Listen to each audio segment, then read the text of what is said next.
விஜய் அவர்கள் தலைமையில தாவேகா கட்சி ஆட்சி அமைக்க முடியாம திணறிட்டு வந்துட்டு இருக்கிற நிலையில இதுக்கு பின்னாடி விஜய் அவர்களை முதலமைச்சரை ஆக்க விடாம பல்வேறு சதி வலைகள் விரிக்கப்பட்டிருக்கிறதாகவும், ஆனா இந்த ஒரு சின்ன ஒரே ஒரு விஷயத்தை மட்டும் விஜய் அவர்கள் செஞ்சா மறுநொடியே விஜய் அவர்கள் முதலமைச்சரா பதவி ஏற்பாரு அப்படிங்கிற மாதிரி மிக முக்கியமான ஒரு அரசியல் நிபுணர் இப்போ இந்தியாவே திரும்பி பார்க்கிற அளவுக்கு ஒரு முக்கியமான ஆலோசனை கொடுத்திருக்கிறதாகவும், இப்ப அந்த ஆலோசனைப்படி செய்ய விஜய் அவர்கள் ரொம்பவே தீவிரமா இறங்கியிருக்காரு. அதன்படி அடுத்தடுத்து என்ன நடக்க போகுது அப்படிங்கிற விஷயங்கள் தான் ஒட்டுமொத்த தமிழகத்தையுமே இப்ப பரபரப்பாக்கி இருக்கு. அந்த ஆலோசனை என்ன அப்படிங்கறத தெல்ல தெளிவா இப்ப நம்ம பார்க்கலாம். தமிழக ஆளுநர் அருளேக்கர் அவர்களை விஜய் அவர்கள் இப்ப 2 முறை சந்திச்சிட்டாரு. 2 முறையுமே சந்திக்கும் போது விஜய் அவர்கள் கிட்ட திட்டவட்டமா பெரும்பான்மையை நிரூபிச்சு 118 வெற்றி பெற்ற வேட்பாளர்களுடைய ஆதரவு கையெழுத்து வாங்கிட்டு அந்த ஒரு கடிதத்தை சமர்ப்பிச்சா மட்டும்தான் அடுத்த கட்ட நடவடிக்கை எடுக்கப்பட்டு நான் ஆட்சி அமைக்க அழைப்பேன் அப்படின்னு ஆளுநர் அவர்கள் பிடிவாதமா இருக்கிறதா சொல்லப்படுது. இதனால சட்டமன்றம் வரையும் சென்று அவருடைய பெரும்பான்மையை நிரூபிக்க முடியாம விஜய் அவர்கள் தடுமாறிட்டு வந்துட்டு இருக்காரு. அதனால விஜய் அவர்கள் 7ஆம் தேதியான இன்னைக்கு பதவி ஏற்க முடியாது.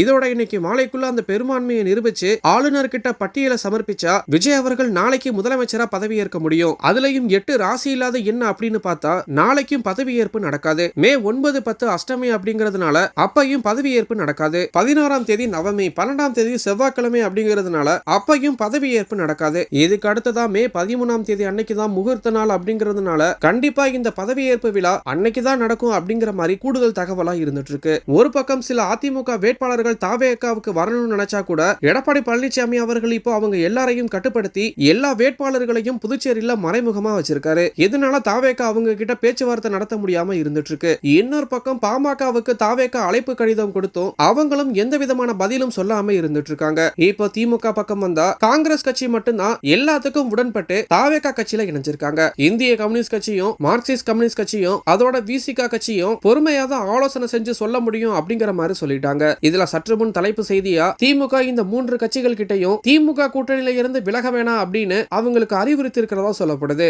அதனால அவங்களும் விஜய் அவர்கள் கூட சேர்றதுக்கு வாய்ப்பு இல்ல அப்படிங்கிற மாதிரி தான் சொல்லப்பட்டு வருது. எந்த ஒரு இஸ்லாமிய கட்சிகளும் நேற்றைய தினமே விஜய் அவர்களுக்கு எந்த காலமும் எந்த ஒரு சூழ்நிலையிலையும் 100% ஆதரவளிக்க மாட்டோம் அப்படிங்கிற மாதிரி சொல்லிட்டாங்க. இதனால விஜய் அவர்கள் பெரும்பான்மையை நிரூபிக்க முடியாம இப்ப என்னடா செய்யறது, யார்கிட்டடா பேசுறது அப்படின்னு மிகப்பெரிய தடுமாற்றத்திலையும் மிகப்பெரிய குழப்பத்திலையும் இருந்துட்டு இருக்கிறதா சொல்லப்படுது. இப்ப விஜய் அவர்கள் நேரடியா சட்டமன்றத்தை கூட்டி பெரும்பான்மையை நிரூபிச்சா மட்டும்தான் விஜய் அவர்கள் முதலமைச்சரா ஆட்சி அமைக்க முடியும். அதுக்கு ஆளுநர் அவர்கள் ஆட்சி அமைக்க அழைச்சு இந்த ஒரு ஒத்துழைப்பு கொடுத்தா மட்டும்தான் இதுவும் சாத்தியம் அப்படிங்கிற மாதிரி சொல்லப்படுது. ஆளுநர் இப்போ கெடுபிடியா இருக்கிறதுனால ஒரு முக்கியமான அரசியல் நிபுணர் இப்போ ஒரு சூப்பர் ஐடியா கொடுத்திருக்கிறதா சொல்லப்படுது. அதன்படியே இப்போ விஜய் அவர்கள் நீதிமன்றத்தை நாட இருக்காரு. கர்நாடகாவிலையும் மகாராஷ்டிராவிலையும் இதே மாதிரியான ஒரு சூழ்நிலை ஏற்படும் போது இப்படி பாதிக்கப்பட்ட அந்த கட்சிகள் வந்துட்டு நீதிமன்றத்தை நாடும் போது நீதிமன்றங்கள் ஆளுநருக்கு உத்தரவிட்டு அதிக வேட்பாளர்களோட ஜெயிச்சிருக்கிற அந்த கட்சியை அவங்களுக்கு பதவி பிரமாணம் கொடுத்துட்டு சட்டமன்றத்துல பெரும்பான்மையை நிரூபிக்க ஆளுநருக்கு உத்தரவிடப்பட்டதா சில வரலாறுகளும் இருக்கு. அந்த ஒரு மிகப்பெரிய விஷயத்தை முன் வச்சு